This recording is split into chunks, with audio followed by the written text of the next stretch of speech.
Coming up on Network Africa. Sudan's ruling military council insists that the armed forces will not accept a civilian majority on an interim power-sharing council. Officials in Ethiopia say women and children are amongst the victims of a massacre in the west of the country.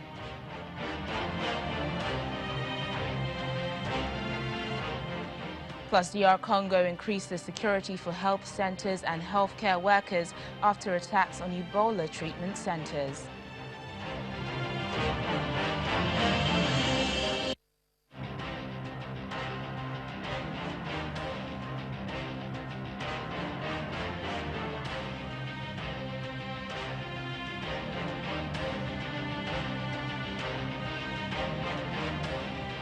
Hello and a warm welcome to the program. I'm Tenyola Shoboale. We begin today in North Africa, where a member of Sudan's ruling military council says that the armed forces will not accept a civilian majority on an interim power-sharing council. Lieutenant General Salah Abdul Khalek says that it is a red line that cannot be crossed. He says he would perhaps go as far as equal representation, but no further. Talks between the generals and the opposition Alliance for Freedom and Change about the makeup of an interim council remains deadlocked. On Thursday, huge numbers again joined protests in the capital Khartoum, calling for a civilian administration.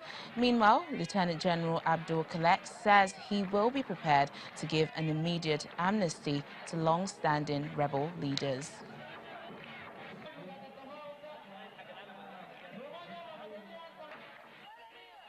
The VOA's Nabam Mohidin joins us live from Khartoum to tell us more about this. Thank you for joining us on Network Africa.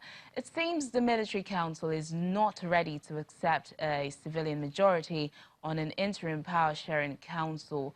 But will an equal representation between both parties appease protesters at this point? Yes, it seems that the military council is not accepting this. And it has been playing with the time all the time by refusing suggestions and initiatives to solve the issue. But now the problem is not the number of the civilians and military council. The issue between the negotiation committees, the opposition forces and military council is who has the authority in the civilian military council rather than the numbers of the members.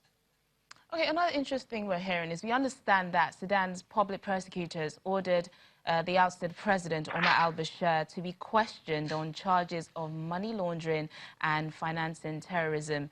Are Sudanese optimistic that justice will indeed be served if he's tried in the country? No, Sudanese will not be satisfied to be tried in the country or to be tried with financial crimes. Because the issue is more than financial crimes, war crime that he alleged in Darfur region, and he turned it to a war torn. And all of his symbols, his regime symbols, must be tried. If they are tried in the country with crimes of killing people in Darfur, in South Sudan, and in northern Kordofan, it will satisfy people to somehow.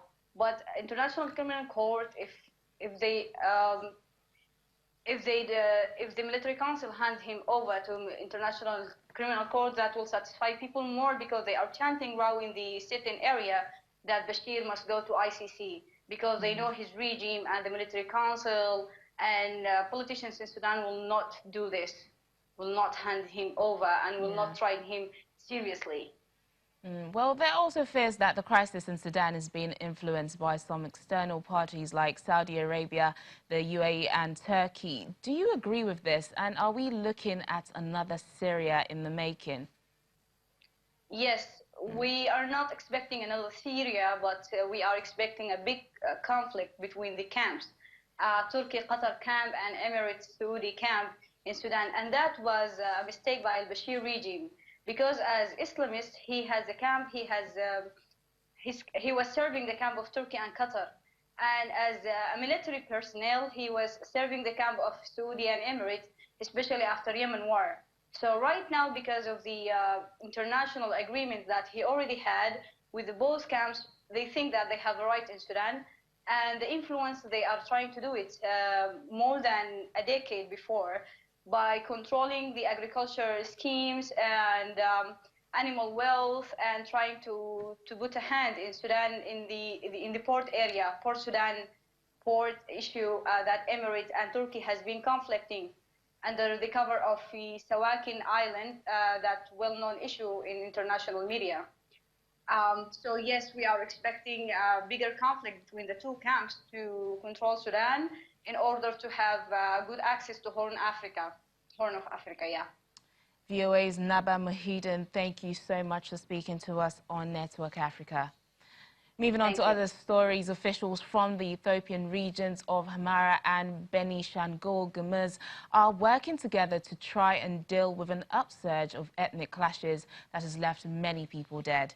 In recent weeks, Amaras have been attacked in Benishangul Gumuz and Gumuz have been targeted in Hamara. An Amara region spokesperson says federal police and defense forces have been deployed to the affected areas and things are now calming down. Prime Minister Abiy Ahmed is often praised for the rapid pace of reforms taking place in Ethiopia, but his greatest challenge is to stop the spread of ethnic violence, which is threatening the stability of the country.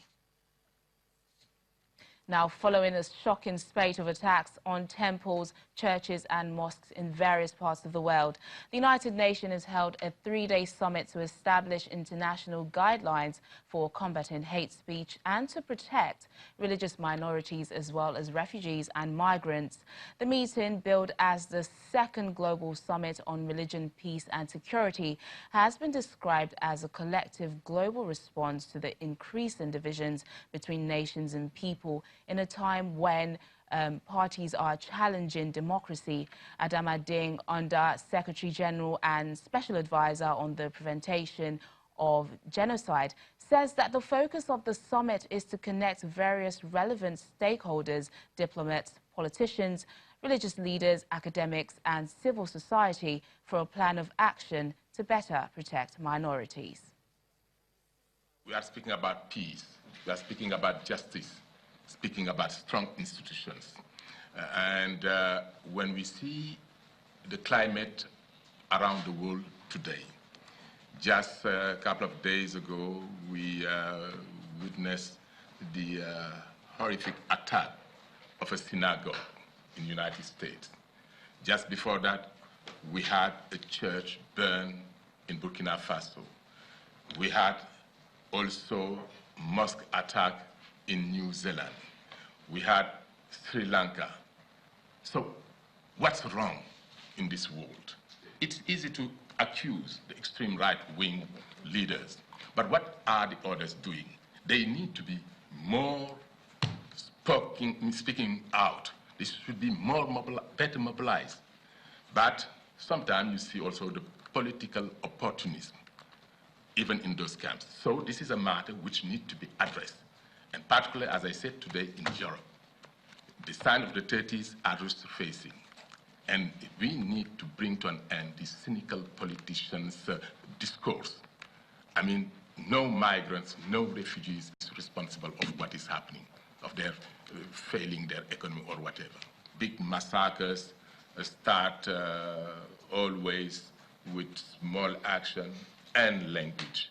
No one would forget that the Holocaust was preceded by hate speech, hate crimes.